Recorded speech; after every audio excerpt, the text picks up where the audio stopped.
agradecemos, Dios, este día, el que tú nos hayas traído con bien a esta tu iglesia, Señor. Nosotros formamos parte de ella.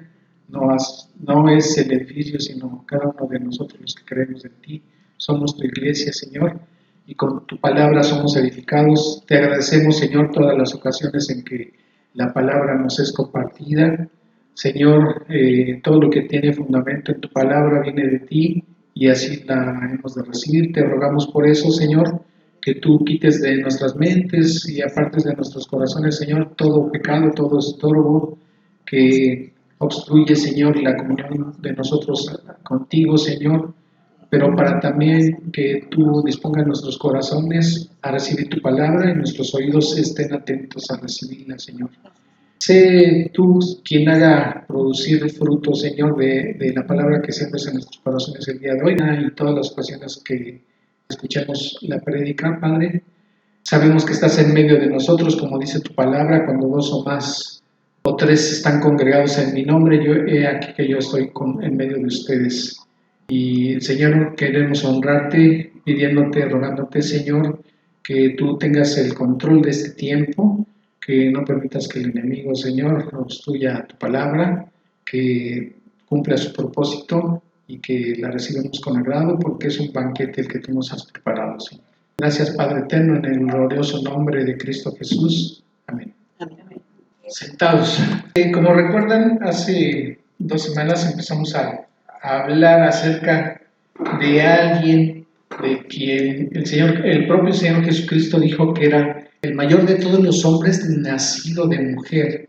Y comentábamos la semana pasada que ni aún Abraham, ni Moisés, ni Jacob, ni Josué, ¿quién más? Ni Daniel, ninguno de ellos se compara a la grandeza que estaba expresando el Señor Jesucristo acerca de Juan el Bautista. ¿Y por qué decía esto el Señor? Y eso lo mencionó en Mateo capítulo 11. Vamos a recordar, vamos para allá en la palabra. Dice el versículo 11, de cierto os digo, entre los que nacen de mujer, o sea, todos los varones, no se ha levantado otro mayor que Juan el Bautista. ¿Por qué mencionó esto el Señor? En el mismo capítulo, vamos hasta el versículo 1. Cuando Jesús terminó de dar instrucciones a sus 12 discípulos, se fue de ahí a enseñar y a predicar en las ciudades de ellos. Y al oír Juan, ¿cuál Juan? El Bautista. En la cárcel, él ya estaba preso. Los Hechos de Cristo le envió 2 de sus discípulos, Juan el Bautista, al Señor Jesucristo, para preguntarle, ¿eres tú aquel que había de venir o esperaremos a otro? Respondiendo Jesús les dijo, id y haced saber a Juan las cosas que oís y veis. Los ciegos ven, los cojos andan, los leprosos son limpiados, los sordos oyen, los muertos son resucitados, y a los pobres es anunciado ¿qué? El Evangelio. Y bienaventurado es el que no halle tropiezo en mí. ¿A qué se refería el Señor cuando dice, el que no tropiece por mi culpa? La cosa mía. Pues que a veces él hablaba cosas muy fuertes, ¿no? Entonces, si nadie las tomaba como si fuera una ofensa, como algo agresivo, no iba a haber tropiezo en él, ¿no? ¿Sí? Como cuando dijo, yo no vine a traer paz, yo vine a traer división o pleito en medio de las familias, ¿no? Pero si una persona escuchaba eso, oh, yo cómo voy a estar oyendo eso, cómo voy a estar en contra de mi familia y se iba, bueno, pues él quedaba tropezado, ¿no? Pero si sabían que eran palabras sabias, bueno, pues se quedaban y no había tropiezo en ello, ¿no? Dice el versículo 7, mientras ellos se iban, comenzó Jesús a decir de Juan a la gente, ¿a qué salisteis a ver al desierto? ¿Una caña sacudida por el viento? ¿O qué saliste a ver? ¿A un hombre cubierto de vestiduras delicadas? He aquí que los que llevan vestiduras delicadas en las casas de los reyes están. ¿Pero qué saliste a ver? ¿A un profeta? Sí, os digo, y más que profeta, porque este es de quien está escrito: He aquí yo envío mi mensajero delante de tu faz, el cual preparará tu camino delante de ti. De cierto os digo, entre los que nacen de mujer no se ha levantado otro mayor que Juan el Bautista, pero el más pequeño en el reino de los cielos mayor es que él. Entonces, fíjense cómo él se está expresando, porque ellos, el pueblo de Israel, siempre guardando mucho, con mucho celo la palabra, muchos memorizaban muchas partes de las escrituras y muchos tenían presentes en sus corazones y en sus pensamientos, pues muchas profecías que estaban escritas en el Antiguo Testamento. ¿Se acuerdan cuando el Señor Jesucristo llega un momento en que Él les pregunta a sus discípulos: ¿quién dice la gente que soy? ¿Se acuerdan que Él hizo esa pregunta a sus discípulos? ¿Quién dice la gente que soy? ¿Se acuerdan qué es lo que le contestaron a Él? Unos, Juan el Bautista, y otros, o que eres Elías, le decían, pues que eres un profeta. Pero ¿por qué? ¿Por qué decían o por qué creían algunos de los judíos que él pudiera ser Elías? Cuando es encarcelado Juan el Bautista, ¿ustedes recuerdan o saben por qué lo metieron a la cárcel? Juan el Bautista, cuando andaba predicando y veía a Herodes, él tenía amoríos con la mujer de su hermano. Entonces estaba pecando con la esposa de su hermano. Y entonces Juan el Bautista le decía que estaba pecando. Y eso obviamente a él no le agradaba, por eso lo metió a la cárcel. Pero después la hija de la mujer con la que andaba él, en desquite, le piden que le corten la cabeza. Ajá. La hija de Herodías le baila y le dice Herodes: pídeme lo que quieras, yo te lo concedo, pues dame la cabeza de Juan. Entonces ahí lo asesinan.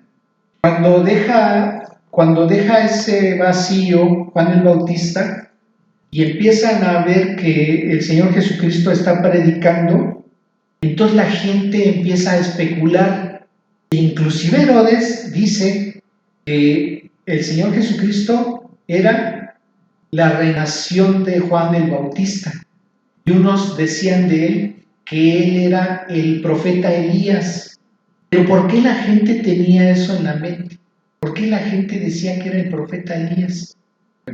Hace un momento les acabo de decir que el pueblo judío mantenía siempre guardados en su corazón y en sus pensamientos, aún de los años que pasaran, muchas de las profecías.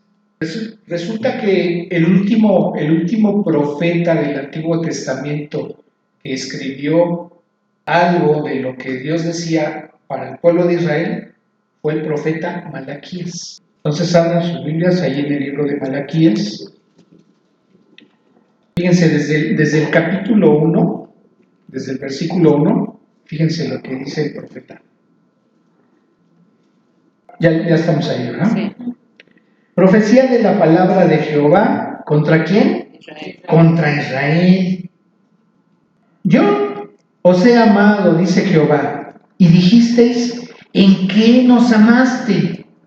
Cuando hace esa pregunta, él dice lo que dice el pueblo. O sea, el pueblo de Israel está diciendo: ¿en qué nos amaste? Tú dices que nos amaste, ¿y en qué nos amaste? Contesta él: ¿no era Esaú hermano de Jacob? Dice Jehová, y amé a Jacob, y a Esaú aborrecí, y convertí sus montes en desolación, y abandoné su heredad para los chacales del desierto.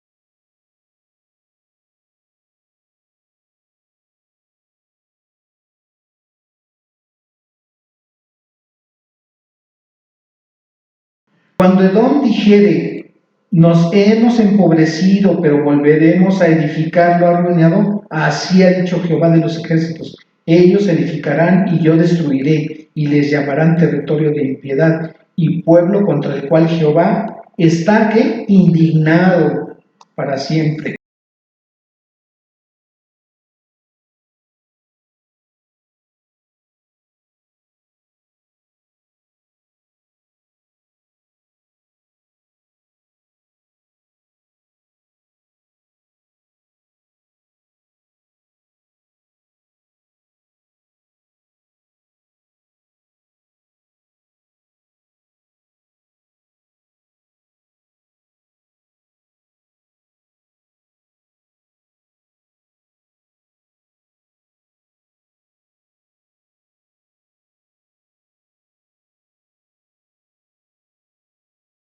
Y vuestros ojos lo verán y diréis, sea Jehová engrandecido más allá de los límites de Israel.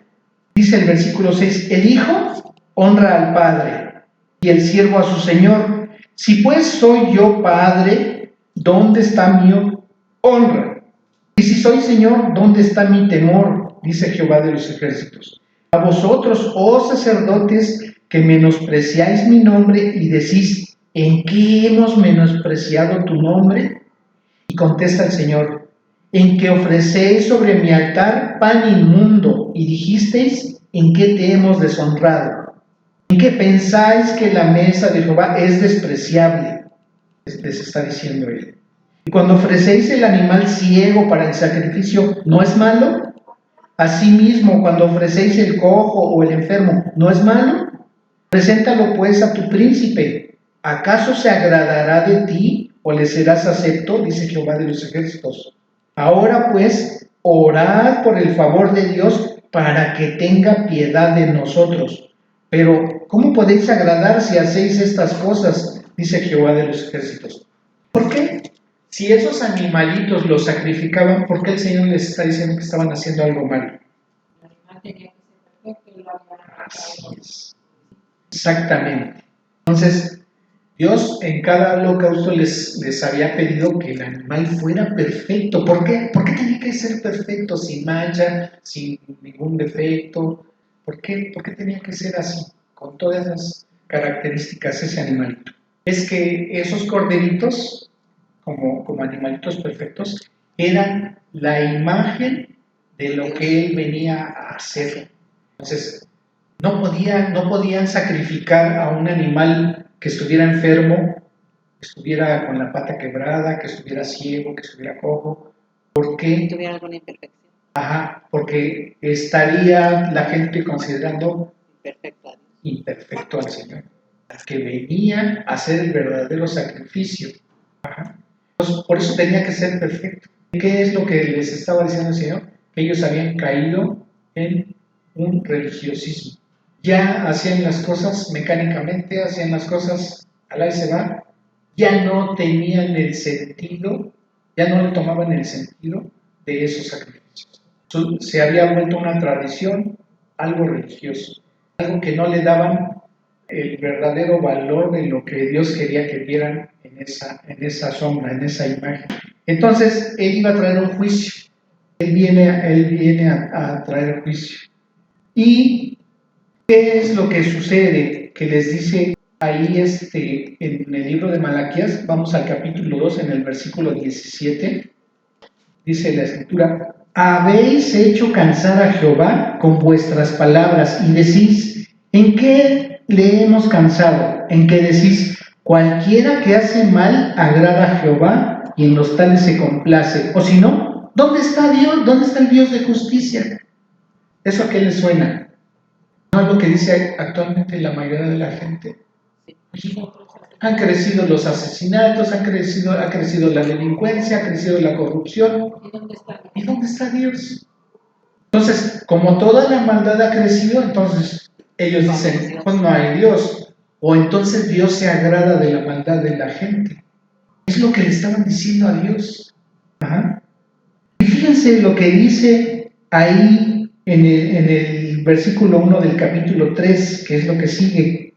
He aquí, yo envío mi mensajero, el cual preparará el camino delante de mí y vendrá súbitamente a su templo el Señor, a quien vosotros buscáis, y el ángel del pacto, a quien deseáis vosotros.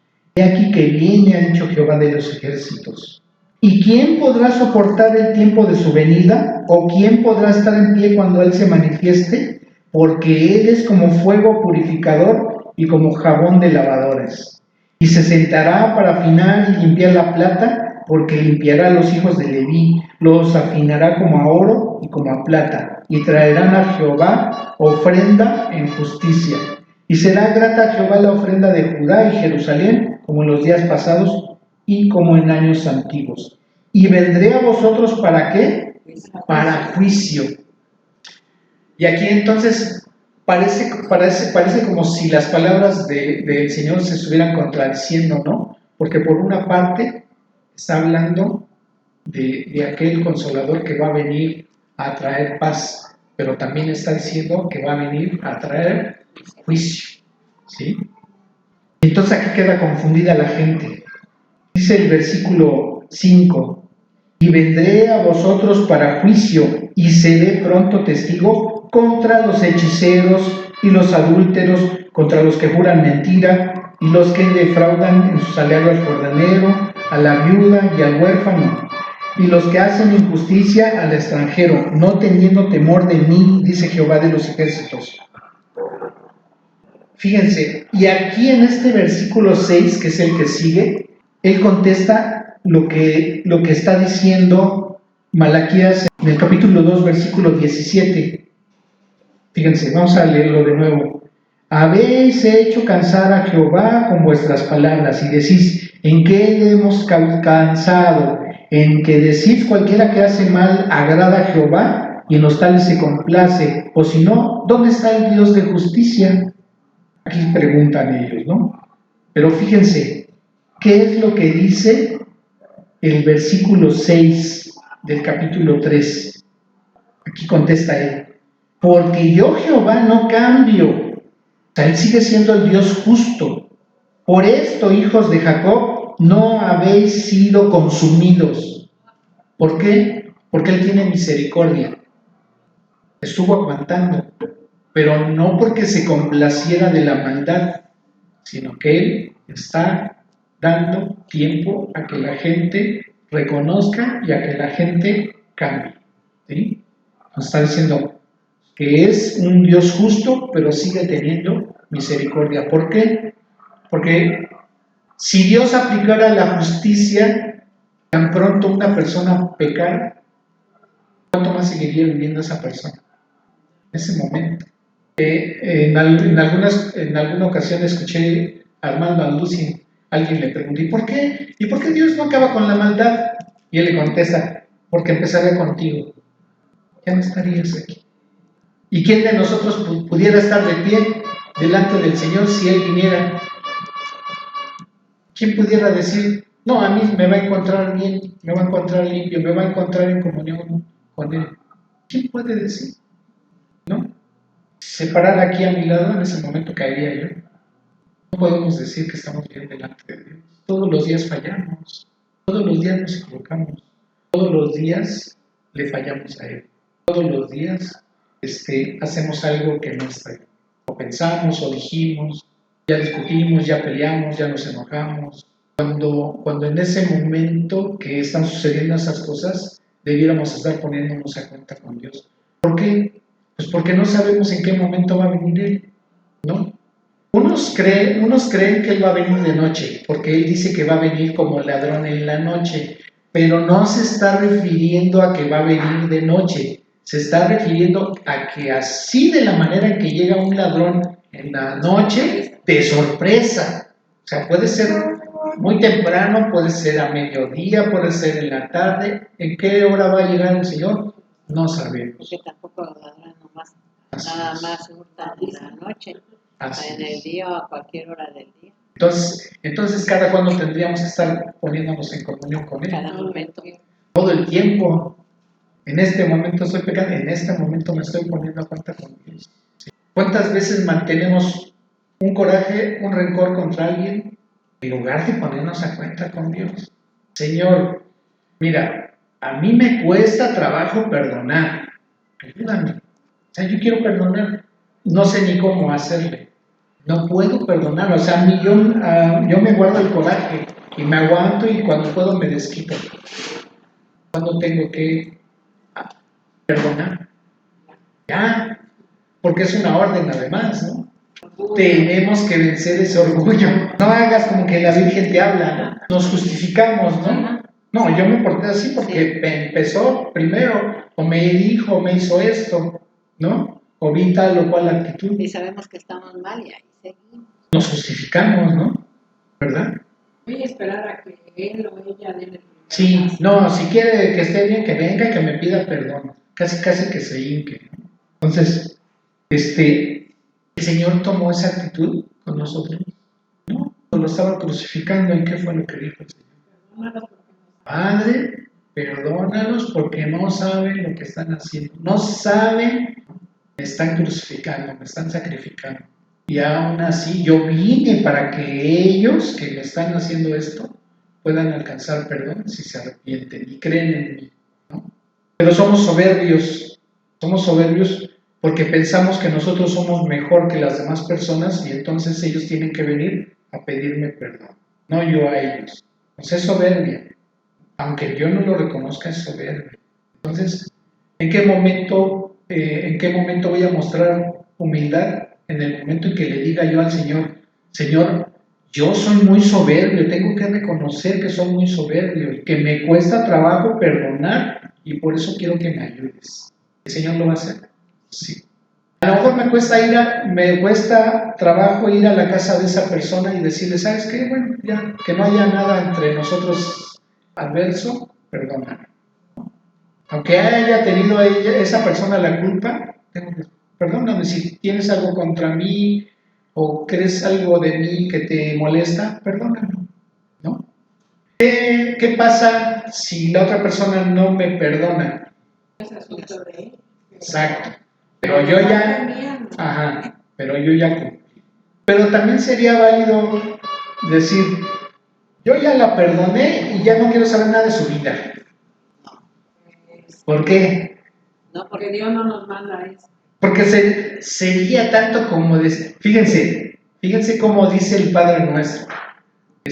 Perdona nuestras ofensas o perdona nuestros pecados como nosotros también perdonamos a los que nos ofenden. De la manera en que yo perdono a los que me ofenden, de esa manera perdóname. Es lo que le estamos diciendo en esa oración. Y entonces Dios así nos Sí. Entonces, sí, te perdono, pero ya. Órale, vámonos, vete por aquí. No te quiero ver aquí. Y no queremos eso, ¿no? ¿Acaso la otra persona no quisiera lo mismo? Híjole, no, sí. Pues yo quiero ir a pedirle perdón, pero no, ni sé cómo va a reaccionar. A lo mejor hasta me cierra la puerta, me da un portazo, a lo mejor me corre de su casa, a lo mejor me vuelve a decir mis cosas, me hace enojar y nos peleamos otra vez. No hagas a otro lo que no quieras para ti, ¿no? Entonces, aunque nos cueste mucho trabajo, ¿acaso no dice Dios, al que tenga falta de sabiduría, pídala y Dios se la da sin medida? Y cuando dice sabiduría no se refiere nada más al conocimiento. Oye, dame entendimiento de tu palabra. Tú dices, Señor, que tú le vas a dar sabiduría al que te la pida. Yo quiero sabiduría, Señor. No, se está refiriendo a esa sabiduría. ¿A cuál sabiduría? La que viene de lo alto. Entonces, esa aparente contradicción que está hablando aquí el libro de Malaquías es lo que Dios les está diciendo. Me han robado, me han mentido, me dicen que me aman y no es cierto, traen animales que no son perfectos para el sacrificio y dicen que me están honrando. Si dicen que yo soy Dios, si dicen que yo soy su rey, ¿por qué no me honran? Si dicen que yo soy el Padre, ¿por qué no me honran? Pero entonces por eso está diciendo que Él va a mandar a su mensajero. Pero fíjense, el libro de Isaías está escrito 700 años antes de Cristo. Porque el pueblo de Israel estaba más desviado de él y estaban en problemas y en lugar de buscarlo a él, tengan oportunidad, lean Isaías todo el capítulo 40, se van a dar cuenta por qué lo dice Dios. Están ellos en medio de problemas y en lugar de buscar la ayuda de Él, buscan ayuda humana, en lugar de dirigirse a Él. Y aún Dios le dice al rey, pídeme lo que quieras, ¿qué señal quieres? Lo que quieras que yo haga para que creas que lo voy a hacer. Y el rey Acaz, dice, no voy a tentar a Dios, ¿no? ¿Cómo voy a tentar es poner a prueba a Dios? Entonces, Señor, si tú no haces que se mueva esa planta, ahorita en lo que estoy hablando no voy a creer que eres tú. Estoy tentando a Dios. ¿Por qué tengo yo que probar a Dios? ¿Por qué tengo que decirle que no existe o que no es cierto lo que Él dice? Si no se mueve esa plantita en lo que estoy hablando. No, estaría yo tentando a Dios. Pero en este caso, Dios es el que le está diciendo al rey Acaz, pídeme la señal que tú quieras y yo lo hago. Entonces vas a creer lo que estoy diciendo. Pero entonces, como él no quiere, entonces dice el profeta Isaías, la profecía acerca de la Virgen y la profecía acerca del niño. Las dos profecías. Una está en Isaías 7:14 y la otra en Isaías 9:6.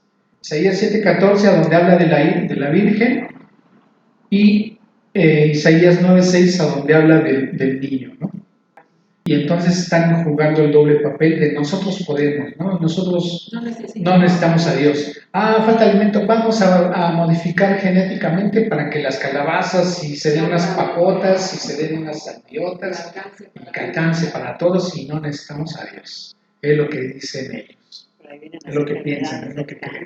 Así es. O sea, en consecuencia, ¿por qué? Pues porque Dios quiso que las naranjas tuvieran ese tamaño, Dios quiso que las sandías o los melones tuvieran ese tamaño. Entonces, le estarían diciendo a Dios que Dios no tuvo la sabiduría suficiente para hacer las cosas de la manera que las hizo. ¿Sí? Entonces, ya hay un colmo. Cuando llega el libro de Malaquías, 400 años antes de Cristo. Y en ese ínter, termina el libro de Malaquías y transcurren 400 años de silencio de parte de Dios para el pueblo de Israel. Dios no les habló en 400 años. Fíjense, ahí en el mismo libro de Malaquías, en el capítulo 3, desde el versículo 13, dice, ¿ya estamos ahí? Sí. Vuestras palabras contra mí han sido violentas, dice Jehová, y dijisteis, ¿qué hemos hablado contra ti? Les contesta él, habéis dicho, por demás es servir a Dios. ¿Qué aprovecha que guardemos su ley y que andemos afligidos en presencia de Jehová de los ejércitos?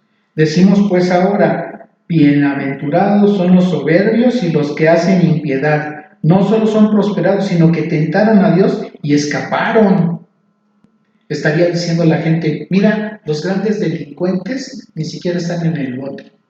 Funcionarios políticos que roban y los meten unos días a la cárcel y ya salieron.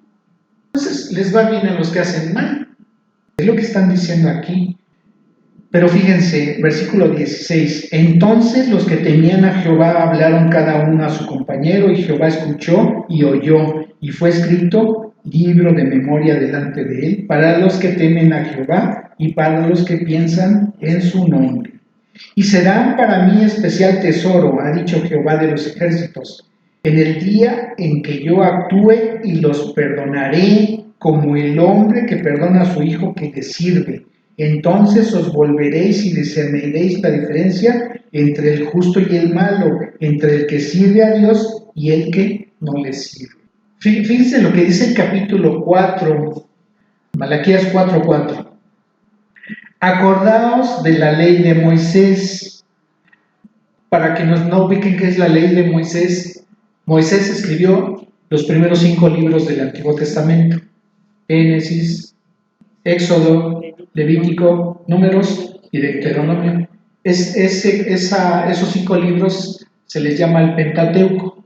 Y esa es la ley de Moisés, 5 libros que hablan sobre la ley de Dios. El Pentateuco. Acordaos, dice ese versículo, de la ley de Moisés mi siervo, al cual encargué en Horeb ordenanzas y leyes para todo Israel. Y fíjense, aquí viene lo maravilloso en el versículo 5.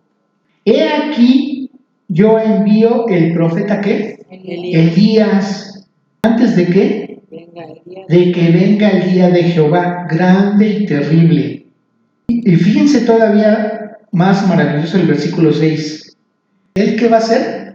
volver el corazón. Él hará volver el corazón de los padres hacia los hijos y el corazón de los hijos hacia los padres. No sea que yo venga y hiera la tierra con maldición.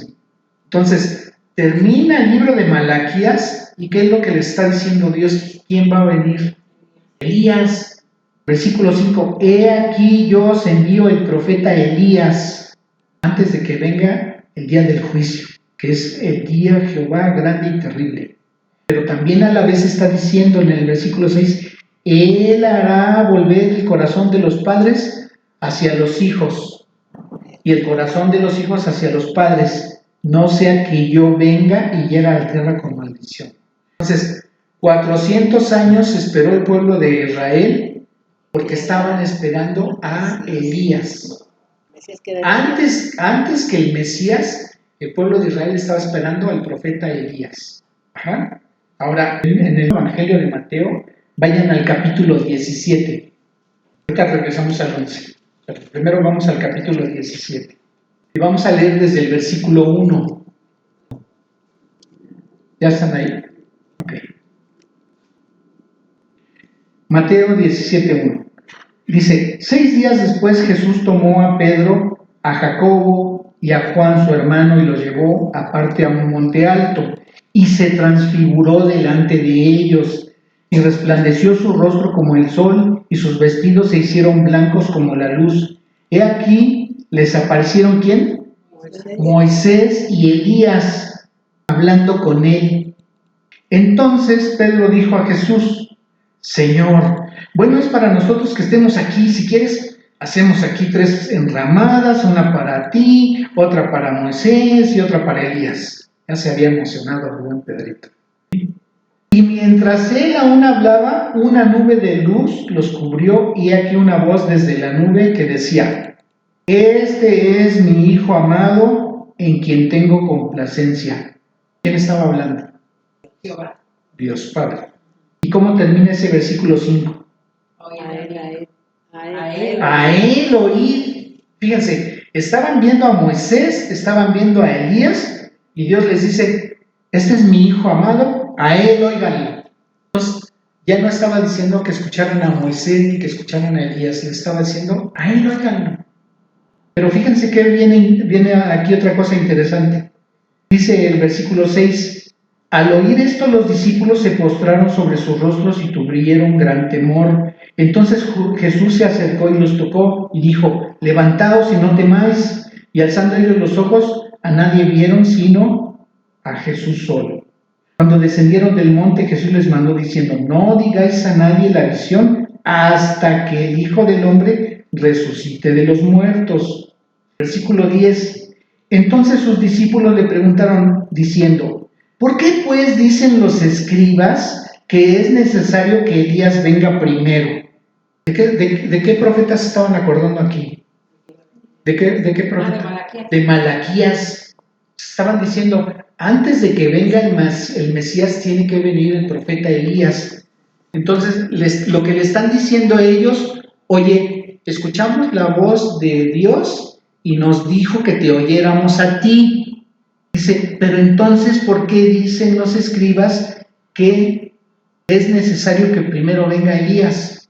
Entonces, ¿cuál era la idea del pueblo de Israel en ese tiempo? Que estaban esperando al profeta Elías. ¿Sí? Pero ¿qué les dice el Señor? Versículo 11. Respondiendo Jesús les dijo, a la verdad Elías viene primero y restaurará todas las cosas, mas os digo que Elías, ¿qué? Ya vino. Y entonces, ¿qué pensaron ellos? Oye, ¿cuándo vino? Pues, estamos aquí. Y no le conocieron, dice el Señor, sino que hicieron con él todo lo que quisieron. Así también el Hijo del Hombre padecerá de ellos. Y fíjense qué dice el versículo 13. Entonces los discípulos comprendieron que ¿qué? Que les había hablado de Juan el Bautista. Oye, ¿cómo? El profeta Malaquías dice, entonces, ¿qué creen? El pueblo de Israel estaba esperando al profeta Elías y el Señor les dice, pues Elías ya vino. Y ellos entendieron que se refería a Juan el Bautista. ¿Por qué lo entendieron así?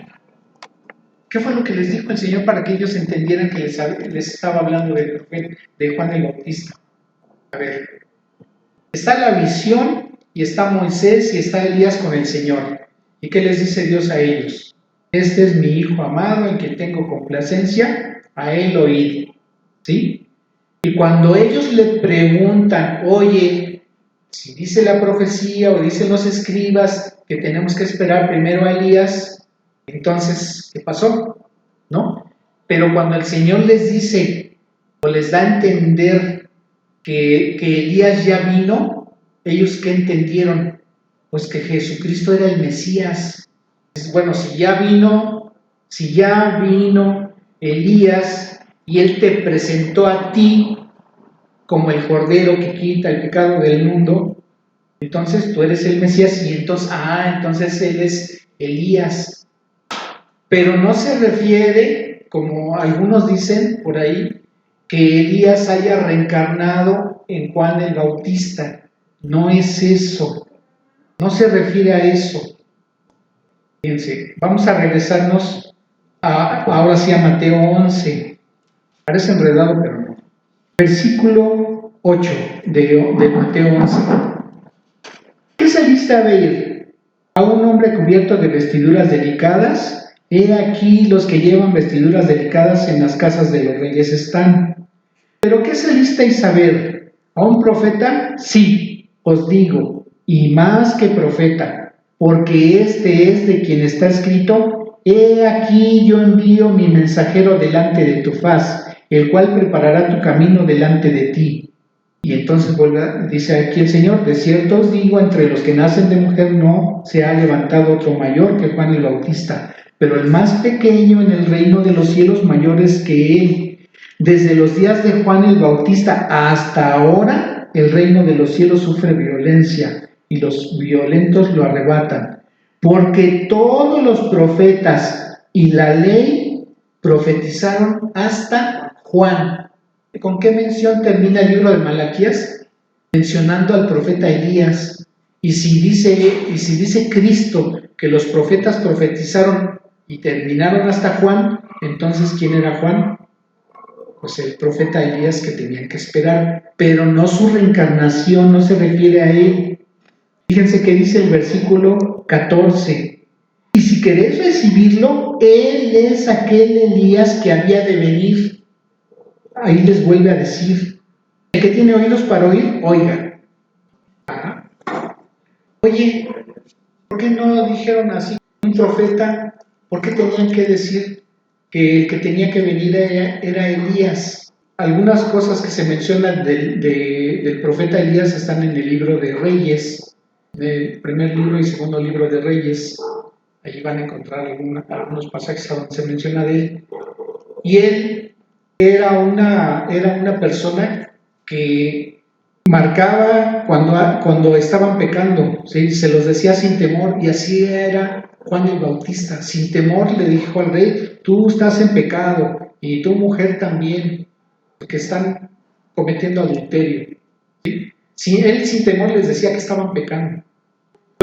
A lo que se refiere el Señor es de que de la forma en que actuaba el profeta Elías, de esa manera actuaba Juan el Bautista. Es como si él estuviera trabajando en el tiempo de Cristo. Era alguien similar, es lo que estaba tratando de decir. Ajá. Oye, pero eso lo sabía nada más Cristo y lo sabía Juan el Bautista. ¿Nada más lo sabían los discípulos? No. Vamos a Lucas, en el capítulo 1. Fíjense. ¿Se acuerdan que estaba oficiando Zacarías? ¿Dónde estaba oficiando? En el templo. Dice que él iba a quemar el incienso. ¿A dónde iba a quemar el incienso? El templo de Dios se dividía en tres grandes partes. ¿no? El atrio, el patio donde se hacía el sacrificio, el lugar santo y el lugar santísimo. ¿A dónde tenía que quemar el incienso? El lugar santo, fíjense, pongan atención. Desde el versículo 8, capítulo 1, versículo 8. Dice, aconteció que ejerciendo Zacarías el sacerdocio delante de Dios, según el orden de su clase, conforme a la costumbre del sacerdocio, le tocó en suerte ofrecer el incienso, entrando en el santuario del Señor, o sea, el lugar santo, y toda la multitud del pueblo estaba afuera orando a la hora del incienso, y se le apareció un ángel del Señor, fíjense, y se le apareció un ángel del Señor puesto en pie a la derecha del altar del incienso.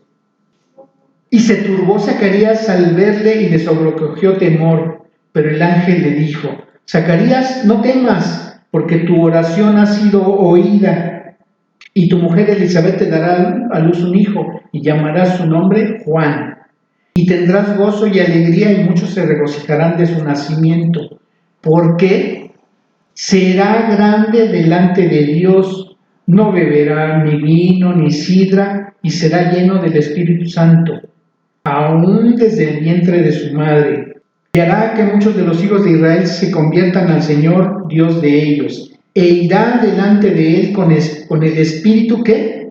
Y el poder de Elías. Y aquí hace Dios la revelación. ¿Está diciendo que iba a venir Elías? No, está diciendo que iba a venir con el espíritu y el poder de Elías. No está diciendo tampoco que iba a reencarnar Elías. ¿Para qué? Para hacer volver los corazones de los padres a los hijos y de los rebeldes a la prudencia de los justos, para preparar al Señor un pueblo bien dispuesto. ¿No son palabras similares a lo que está terminando el libro de Malaquías? Entonces, obviamente Zacarías tenía en mente ese libro, y entonces en ese momento empezó a asociar ese nombre y eso que estaba diciendo el ángel, ¿sí? Pero aquí viene algo terrible, fíjense, versículo 18. Dice Zacarías al ángel, ¿en qué conoceré esto? Porque yo soy viejo y mi mujer es de edad avanzada. ¿Qué estaba haciendo él? Estaba dudando de lo que le estaba diciendo el ángel, ¿sí? Respondiendo el ángel le dijo, yo soy Gabriel, que estoy delante de Dios y he sido enviado a hablarte y darte estas buenas nuevas. Y ahora quedarás mudo y no podrás hablar hasta el día que esto se haga, por cuanto no creíste mis palabras, las cuales se cumplirán a su tiempo. En el momento en que se le apareció, en ese momento tenía que haber creído, porque le estaba diciendo, tu oración ha sido oída. Él, ¿cómo sabía? El que le estaba hablando, ¿cómo sabía que él había orado por un hijo? Si no le hubiera dicho a Dios. Así es, si no le hubiera informado Dios a él, ¿no? ¿Sí? Así es. Entonces, ¿qué tenemos que hacer? Creer en lo que Dios dice. Entonces, ahora nos queda claro por qué la gente esperaba a Elías y por qué decía de Cristo que él pudiera ser Elías o Juan el Bautista. Y por qué le preguntan también, después lo vamos a ver, por qué le preguntan a Juan el Bautista que si él es Elías. Entonces, ¿Dios quería crear confusión o misterio a la gente? No, porque Él siempre lo estuvo diciendo y siempre dijo quién era cada quien, ¿verdad? Y así de esa manera Dios nos revela las cosas a nosotros, su palabra, lo que Él espera que creamos. Dios no es Dios de confusión, dice la misma Escritura. Lo que Él nos dice es lo que está ahí y es lo que debemos de creer. Vamos a orar. Padre eterno, cuántas gracias te damos, Señor, por darnos entendimiento de la Escritura. Señor, te agradecemos, Dios, cuando nosotros pudiéramos por nuestros pecados, por nuestra falta de comunión hacia ti, Señor, tener duda acerca de lo que está escrito. Ayúdanos, por favor, a entenderlo, Señor. Ayúdanos en nuestra incredulidad, Señor, para no pecar contra ti. Te agradecemos, Señor, tu misericordia, te agradecemos tu provisión, te rogamos tu bendición para los días que siguen y te agradecemos, Señor, que tú nos guardes, Señor, en este lugar que está, Señor, en uso para exponer tu palabra, Tú traes, Señor, a quien deba escuchar, a quien haya de creer. Padre, para nosotros nos honra tener a la vez que la responsabilidad y el privilegio de compartir tu palabra. Señor, ayúdanos a exponerla de manera que tú quieres, Señor, para tu gloria y honra, Padre. En el nombre de Cristo Jesús, te agradecemos, Padre,